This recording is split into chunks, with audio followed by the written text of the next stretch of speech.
കൊച്ചെന്റെ നീല ഷർട്ട് കൊടുത്തു. അവിടെ ഉണ്ട്, നോക്ക്. എവിടെ നീട് നോക്കിട്ട് കാണണ്ടേത്? വാർഡ്രോബിലുണ്ട് രാമുട്ടാ, നോക്ക്. ഏത് വാർഡ്രോബിൽ നിന്നാ നീ പറഞ്ഞത്? നീ ഈ ഫോണും കണ്ടിരിക്കാൻ നീക്ക് വന്ന് എടുത്തു തന്നൂടെ? നീ എടുത്ത് വെച്ചല്ലേ സാധനം? നീ എന്തി കാണിക്കണത്? നീ കണ്ടുപിടിച്ച് ഇതിന്റെ തേടെയാണ് നോക്കി. എവിടെ ഷർട്ട് എവിടെയായിരുന്നു? നോക്ക്, നിന്റെ ബ്ലൂ ഷർട്ട് കൊണ്ടുപോകും. ഓക്കെ ഗൈസ്, അപ്പോൾ എങ്ങനെ ഉണ്ടായിരുന്നു നമ്മുടെ അടി? അപ്പോൾ ഇത് ഞാൻ ആക്ച്വലി രാമുണ്ണിനെ കൊണ്ട് ചെയ്യിച്ചതാണ് കേട്ടോ. ഇങ്ങനൊരു വീഡിയോ സ്റ്റാർട്ട് ചെയ്തതിന് മുന്നേ നിങ്ങളടുത്തൊന്ന് കാണിക്കാനായിട്ട്. സത്യം പറഞ്ഞു കഴിഞ്ഞാൽ ഇങ്ങനത്തെ കുറേ സിറ്റുവേഷൻസിലൂടെയാണല്ലേ നമ്മൾ നമ്മുടെ ഡെയിലി ലൈഫിൽ കടന്നു പോകണ്ടാവുക. നമ്മുടെ പാർട്ട്നേഴ്സിനോട് നമ്മൾ അടിപിടിക്കാറുണ്ട്, അഭിപ്രായ വ്യത്യാസങ്ങൾ എല്ലാം തന്നെ വരാറുണ്ട്. അപ്പോൾ ഇന്നത്തെ വീഡിയോ എന്ന് പറയുന്നത് എങ്ങനെയാണ് നിങ്ങളുടെ പാർട്ട്ണറിനെ നിങ്ങൾ ഹാൻഡിൽ ചെയ്യുന്നത് നമ്മൾ ദേഷ്യമൊക്കെ വരുമ്പോൾ, അതാണ്. അപ്പോൾ മെയിനായിട്ട് ഇങ്ങനത്തെ ഒരു ടോപ്പിക്ക് നമ്മളിന്ന് ഡിസ്കസ് ചെയ്യുന്നതിൻ്റെ മെയിൻ ഒരു റീസൺ എന്ന് പറഞ്ഞു കഴിഞ്ഞാൽ നമ്മുടെ കമൻറ്റ് സെക്ഷനിൽ നമ്മുടെ വീഡിയോസൊക്കെ കാണുമ്പോൾ ഭയങ്കരമായിട്ട് ഗ്ലോറിഫൈ ചെയ്യുന്ന ഒരു കാര്യമാണ്.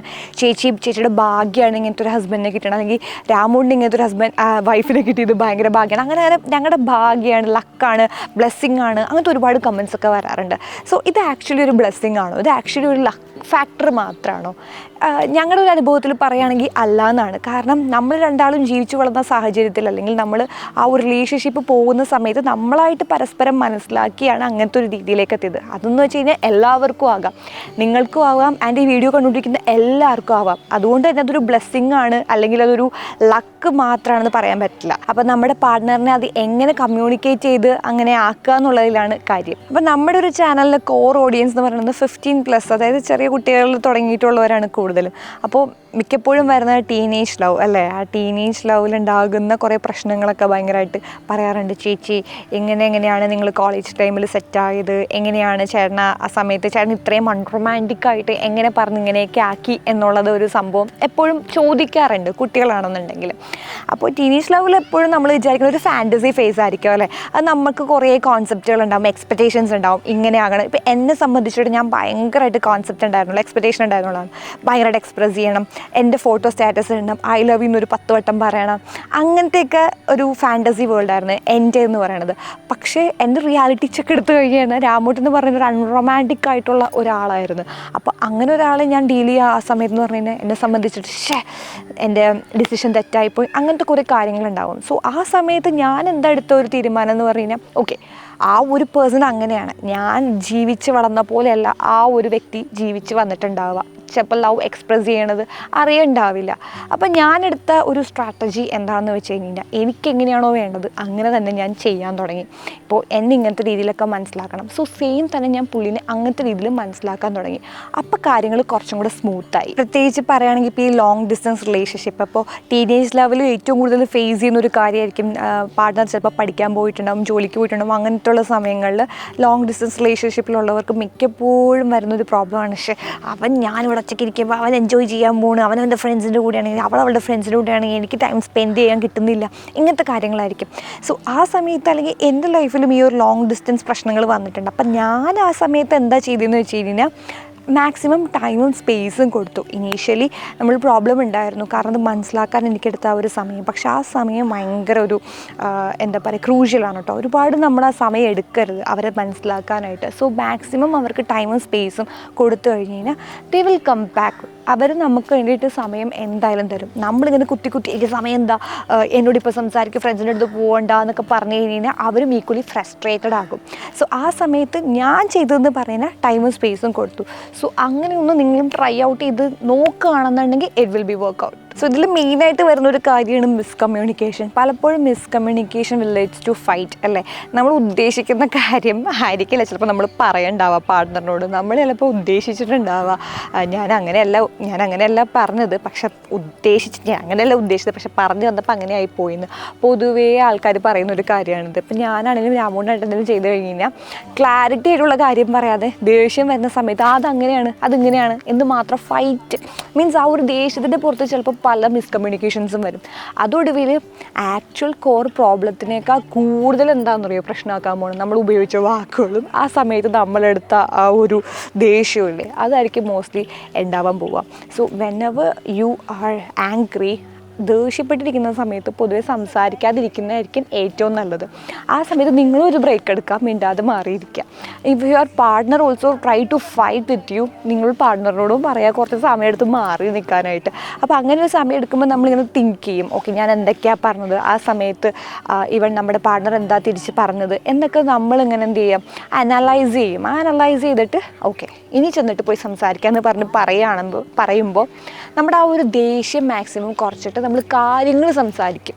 ഓക്കെ, സോ ഈ ഒരു കാര്യം എൻ്റെ വർക്കൗട്ടായി. അതായത് ഞാൻ ദേഷ്യത്തിലിരിക്കുമ്പോൾ മര്യാദക്ക് ഒരുപാട് കിടന്ന് ഒച്ചപ്പാടെടുക്കും. സോ അങ്ങനെ എടുക്കാതെ കുറച്ച് നേരം മാറി നിന്നിട്ട് ഓക്കെ റിയലൈസ് ചെയ്യാം, എന്നിട്ട് എന്താണ് കാര്യം എന്ന് പോയി പറയുകയാണെന്നുണ്ടെങ്കിൽ കുറേ മിസ്കമ്മ്യൂണിക്കേഷൻ നമുക്ക് അങ്ങനെ ഒഴിവാക്കാൻ പറ്റും. ദെൻ ഒരു ലോങ് ടേം വഴക്കിൻ്റെ എപ്പോഴത്തെയും ഒരു റൂട്ട് കോസ് എന്ന് പറയണത് running away from fights instead of solving the issues. അതായത് നമ്മൾ ഫൈറ്റ് ചെയ്യണ്ട എന്ന് വിചാരിച്ചിട്ട് നമ്മൾ ഇഷ്യൂസ്, അതായത് നമുക്കുണ്ടായിരുന്ന ആ ഒരു ബുദ്ധിമുട്ടാണെങ്കിൽ നമ്മൾ സംസാരിക്കാതെ ഒളിച്ചോടും ആ ഒരു സിറ്റുവേഷനിൽ നിന്ന് ജസ്റ്റ് ഒന്ന് എസ്കേപ്പ് ആകാൻ വേണ്ടിയിട്ട്.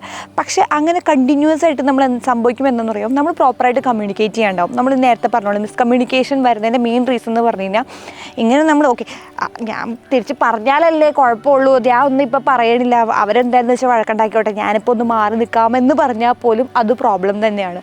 കാരണം അപ്പോൾ നിങ്ങൾക്ക് നിങ്ങളുടെ ആ ഒരു പോയിൻറ്റ്സ് നിങ്ങൾക്ക് പറയാൻ പറ്റുമോ, അല്ലെങ്കിൽ നിങ്ങൾക്ക് എന്താണ് മനസ്സിൽ തോന്നിയെന്നുള്ള ഫീലിങ്സ് നിങ്ങൾക്ക് നിങ്ങളുടെ പാർട്ട്ണറിനോട് ഷെയർ ചെയ്യാൻ പറ്റില്ല.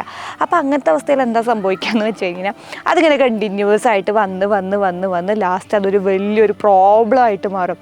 ഓക്കെ നീ അന്നും ഇങ്ങനെ തന്നെയാണല്ലോ പറഞ്ഞ്, അന്നൊന്നും പറയാൻ വന്നില്ലല്ലോ, നീ ഇന്നും ഒന്നും പറയാൻ വന്നില്ലല്ലോ, അപ്പോൾ പറയാൻ വരാത്തതും ഒരു പ്രോബ്ലം തന്നെയായിരിക്കും. സോ എന്താണ് നിങ്ങൾക്ക് ആക്ച്വലി ഫീൽ ചെയ്യുന്നുണ്ടെന്നുള്ളത് പാർട്ട്ണറിനായിട്ട് കമ്മ്യൂണിക്കേറ്റ് ചെയ്യുക. സോ ഒരു പ്രോപ്പർ കമ്മ്യൂണിക്കേഷൻ ചെയ്യുക എന്നുള്ളതാണ് ഏറ്റവും നല്ല സോൾവിങ് മെത്തേഡ്. ഇൻ ഷോർട്ട് പറയുകയാണെങ്കിൽ ഒരു അഗ്നിപർവ്വതം പൊട്ടിത്തെറിക്കണ പോലെ അവസാനം അത് പൊട്ടിത്തെറിക്കും. അതായത് ഇങ്ങനെ മൊത്തം ഇങ്ങനെ പിടിച്ച് ലാസ്റ്റ് ബേസ്റ്റ് ഔട്ട് ആവും അങ്ങോട്ട്. സോ ആ സമയത്ത് അത് നമുക്ക് പിടിച്ചാൽ കിട്ടാത്ത ഒരു ലെവലിലേക്കൊക്കെ അത് പോകും. സോ അങ്ങനെ ഒരു സ്റ്റേറ്റിലേക്ക് എത്താതിരിക്കാൻ വേണ്ടിയിട്ടാണ് നമ്മൾ ഈ ചെറിയ കാര്യങ്ങൾ പ്രോപ്പറായിട്ട് കമ്മ്യൂണിക്കേറ്റ് പോയി കഴിഞ്ഞ് കഴിഞ്ഞാൽ അങ്ങനത്തെ ഒരു അവസ്ഥയിലേക്ക് അത് എത്തത്തില്ല. ഇനി വേറൊരു കാര്യം എന്തെന്ന് വെച്ച് കഴിഞ്ഞാൽ when your partner says they are fine, are they really fine എന്ന് ചിന്തിച്ചിട്ടുണ്ടോ? അതായത് ഓക്കെ കുഴപ്പമൊന്നുമില്ല, എൻ്റെ മൈൻഡിൽ നിന്നൊക്കെ പോയി എന്ന് പറഞ്ഞാൽ പോലും അവർ ശരിക്കും ഓക്കെ ആയിട്ടാണോ ആ പറഞ്ഞതെന്നുള്ളത് ചിന്തിച്ചിട്ടുണ്ടോ? ഞാൻ മോസ്റ്റ് അങ്ങനെ ചിന്തിക്കാറുണ്ട്. കാരണം വേറൊന്നുമല്ല, ചില സമയത്ത് എനിക്കിങ്ങനെ രാമൂട്ടൻ ഇങ്ങനെ സംസാരിക്കുമ്പോൾ എനിക്ക് തോന്നും ഓക്കെ വഴക്ക് മാറാൻ വേണ്ടിയിട്ടാണോ പറഞ്ഞെങ്കിൽ അവൻ ഓക്കെ ആയിട്ടുണ്ടോ എന്നുള്ളൊരു സാധനം എനിക്കെപ്പോഴും തോന്നാറുണ്ട്. സോ അങ്ങനത്തെ കാര്യങ്ങൾ വരുമ്പോൾ ഞാനിപ്പോൾ ചോദിക്കും, ആക്ച്വൽ ഹേർട്ട് ചെയ്ത ഒരു ഫാക്ടർ എന്താണ്, ഇപ്പം ഉണ്ടായ ഒരു ഇഷ്യൂവിൽ എന്നെ ഹേർട്ട് ചെയ്തൊരു ഫാക്ടർ എന്താണെന്ന് ചോദിക്കും. സോ അത് നമുക്ക് കിട്ടിക്കഴിഞ്ഞ് കഴിഞ്ഞാൽ സോൾവ് ചെയ്യാൻ കുറച്ചും കൂടി ഈസി ആയിരിക്കും. സോ ആ ഒരു കാര്യം എപ്പോഴും ചോദിക്കാം. എൻ്റെ എന്ത് ബിഹേവിയറാണ് അല്ലെങ്കിൽ എൻ്റെ എന്ത് വാക്കുകളാണ് നിന്നെ ചിലപ്പോൾ എന്ത് കാര്യങ്ങൾ നിന്നെ ഹേർട്ട് ചെയ്തിട്ടുണ്ടാവുക, ആ ഒരു കാര്യം സ്ട്രെസ് ചെയ്ത് നമ്മൾ ചോദിക്കുകയാണെന്നുണ്ടെങ്കിൽ അവർക്ക് ഓപ്പൺ അപ്പ് ആകാൻ പറ്റുകയും അവർ ഫൈനാണോ അല്ലയോ എന്ന് നമുക്ക് തന്നെ തിരിച്ചറിയാൻ പറ്റുകയും ചെയ്യും. ഇനി നമ്മൾ ടീനേജൊക്കെ കഴിഞ്ഞൊരു അഡൾട്ട്ഹുഡ് എത്തുമ്പോൾ, അതായത് നമ്മളിപ്പോൾ നിൽക്കുന്ന ആ ഒരു അവസ്ഥയിലെത്തുമ്പോൾ ഉള്ളൊരു കാര്യമാണ് നമ്മുടെ ജോലിയും നമ്മുടെ റിലേഷൻഷിപ്പും കൊണ്ടുപോകുന്നൊരു കാര്യം. നമ്മൾ ഡെയിലി വർക്ക് ചെയ്യുന്നവർ, നമ്മൾ ഓഫീസിലൊക്കെ പോയിട്ട് വർക്ക് ചെയ്യുന്നവരാണെങ്കിൽ നമ്മുടെ ആ രണ്ട് പാർട്ട്നേഴ്സിൻ്റെയും ഡിഫറെൻറ്റ് വർക്ക് അറ്റ്മോസ്ഫിയർ ആയിരിക്കും, വർക്ക് ക്ലൈമറ്റ് ആയിരിക്കും. അപ്പോൾ ആ ഒരു ഡിഫറെൻറ്റ് ക്ലൈമറ്റിൽ നിന്ന് വരുമ്പോൾ എന്ന് പറഞ്ഞു കഴിഞ്ഞാൽ ചിലപ്പോൾ ഒരാൾ ടെൻഷൻ അടിച്ച് ഭയങ്കര സ്ട്രെസ്ഫുള്ളായിട്ട് വർക്ക് ചെയ്തിട്ട് തിരിച്ചു വരുന്നതായിരിക്കും. സോ ആ സമയത്ത് വീട്ടിലിരിക്കുന്ന അല്ലെങ്കിൽ വീട്ടിൽ വേറൊരു വർക്ക് ചെയ്തിട്ട് നിൽക്കുന്ന ഒരാളുടെ രണ്ടുപേരുടെ മെൻ്റൽ അവസ്ഥകൾ, ആ ഒരു മെൻ്റൽ സ്റ്റേറ്റ് രണ്ടും ഡിഫറെൻ്റ് ആയിരിക്കും. സോ ആ സമയത്തും പ്രശ്നങ്ങൾ വലുതാവാൻ സാധ്യതയുണ്ട്. സോ നിങ്ങൾ അങ്ങനെ ഒരു ബേസ്റ്റായിട്ട് അങ്ങനെ ഒരു സ്ട്രെസ്ഫുള്ളായിട്ട് നിൽക്കുന്ന ഒരു അറ്റ്മോസ്ഫിയർ ആണെങ്കിൽ മാക്സിമം ആ ഒരു സ്ട്രെസ്നെസ് കഴിഞ്ഞതിന് ശേഷം നിങ്ങൾ നിങ്ങളുടെ ടോപ്പിക്, അതായത് എന്തെങ്കിലും ഒരു സെൻസിറ്റീവായിട്ടുള്ള ടോപ്പിക്ക് സംസാരിക്കുകയാണെങ്കിൽ അതപ്പം സംസാരിക്കുന്നതായിരിക്കും കുറച്ചുകൂടെ ബെറ്റർ. ലൈക്ക് നമ്മളെ ചിലപ്പോൾ സംസാരിപ്പിക്കുന്നത് നമ്മുടെ ആ ഒരു സ്ട്രെസ്സായിരിക്കും, നമ്മൾ ഉദ്ദേശിച്ചിട്ടുണ്ടാവില്ല വഴക്കുണ്ടാക്കണം എന്നുള്ളത്. പക്ഷെ നമ്മളെ ആ സംസാരിപ്പിക്കുന്ന സ്ട്രെസ് ആകുമ്പോൾ അനാവശ്യമായിട്ട് നമ്മൾ നമ്മുടെ പാർട്ട്ണറായിട്ട് വഴക്കുണ്ടാക്കാൻ സാധ്യതയുണ്ട്. സോ നിങ്ങളിപ്പോൾ ഇരിക്കുന്ന ഒരു സ്ട്രെസ്ഫുൾ ആയിട്ടുള്ളൊരു വർക്ക് അറ്റ്മോസ്ഫിയർ ആണെങ്കിൽ അതിൽ നിന്ന് ഫസ്റ്റ് റിലീഫ് ആകുക. ദെൻ അതിനുശേഷം നിങ്ങളുടെ പാർട്ട്ണറിനോട് കമ്മ്യൂണിക്കേറ്റ് ചെയ്യാം.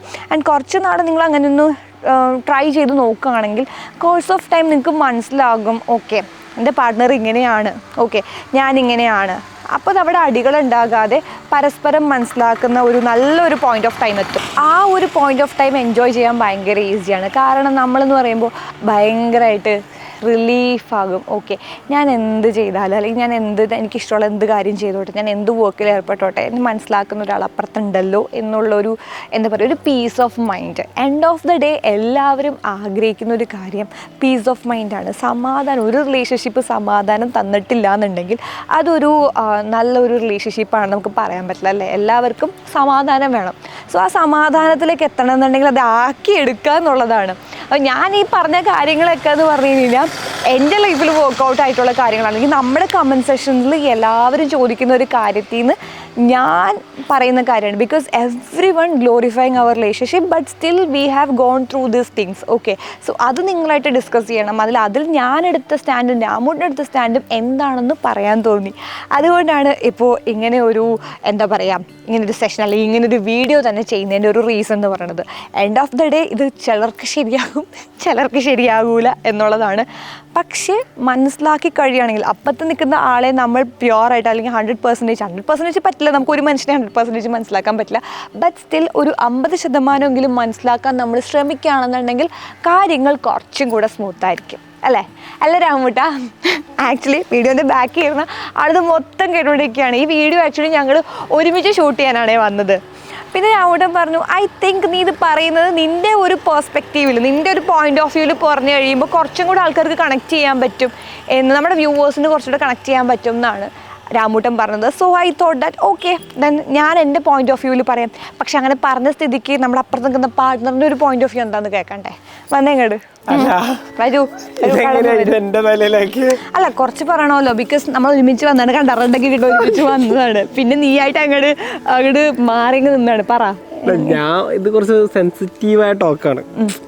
ഞാൻ സംസാരിച്ചു കഴിഞ്ഞാൽ ചിലപ്പോ സീരിയസ് ആയിട്ടുള്ള ടോപ്പിക്കിലൊക്കെ ഞാനിവിടെ ഒഴിവാക്കാറാണ് പതിവ്. കണ്ടിപ്പോ തന്നെ ഉണ്ടായിരുന്ന ഒരു പാറ്റേൺ അങ്ങോട്ട് പോയി കിട്ടി. സിമ്പിൾ അവസാനം ഇവള് പറഞ്ഞതേ ഉള്ളൂ. ചിലവർക്ക് ഇത് ശരിയായി, ചിലവർക്ക് ഇത് ശരിയായി. എന്നാലും ട്രൈ ഔട്ട് ചെയ്ത് നോക്കുക. പെട്ടാ ചിലപ്പോ ഇതുപോലെ ആണല്ലേ? അല്ലേ? അപ്പോൾ ഗൈസ് ഇതൊക്കെയാണ് ഷെയർ ചെയ്യാനുള്ളത്. അപ്പോൾ mainly because of the comments. അപ്പോൾ നമ്മൾ ആ കമൻസിൽ വരുന്നവർക്ക് റിപ്ലൈ കൊടുക്കണം എന്ന് തോന്നിയിട്ടുണ്ട്. അതുകൊണ്ടാണ് നമ്മൾ അങ്ങനെ ഒരു വീഡിയോ ചെയ്തത്. So thank you so much every one for watching the video. അപ്പം നമ്മൾ ഇതുപോലത്തെ കോണ്ടന്റുകളായിട്ട് ഇനിയും വരുന്നതായിരിക്കും. ഓക്കെ, അതെ, കമന്റ് ഇട്ടാൽ ഇനിയും വരാം. അപ്പോൾ ടാറ്റ.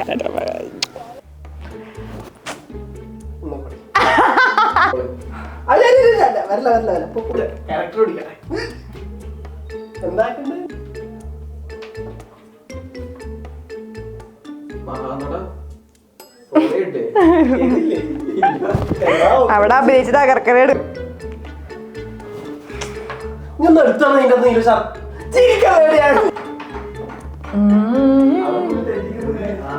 നീ എന്ത് കാണിക്കണത്? എന്താ കാണിക്കണം നീ? അല്ലെങ്കിലും എന്താ കാണിക്കണം? നടന്നിട്ട് ചിരിക്കാണ്ട് എനിക്ക് വേടാ.